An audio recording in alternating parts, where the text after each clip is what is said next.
Go. Good day everyone, my name is Adrian Kurt Machete from the Stream 3B. Today I will introduce to you the parts of a four-wheel vehicle and its function. Bumpers, located at the front and rear, they absorb impacts during the collisions and protect the vehicle body.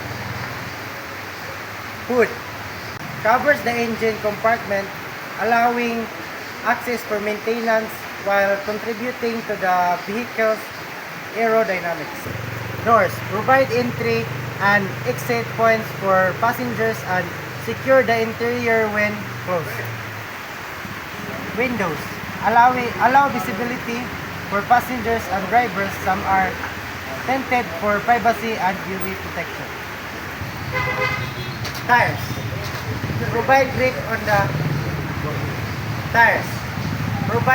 on the road surface, absorb shocks, and influence handling stability.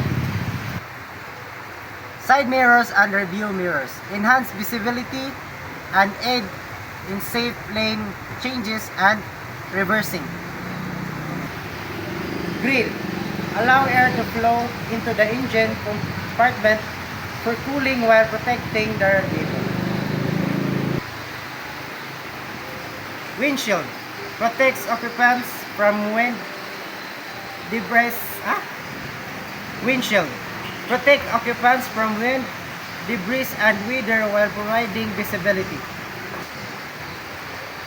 Roof provide overhead protection for passengers and contributes the vehicle overall structural integrity. Wiper, the drive moves to wiper arms and a certain angles across windshield, providing a clear view for the driver and passenger. A headlamp is a lamp attached to the front of a vehicle to illuminate the road ahead. Taillights are the red lights on the rear of the vehicle. The purpose of the taillights are the red lamps on the rear of a vehicle. Their purpose is to ensure the vehicle to others. The steering wheel is the crucial component of a vehicle's steering system.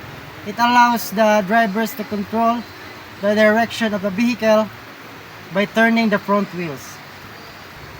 Seatbelts are designed to spread crash forces across the Seatbelts are designed to spread crash force across the stronger bony parts of the body, including the shoulder, rib cage, and the pelvis.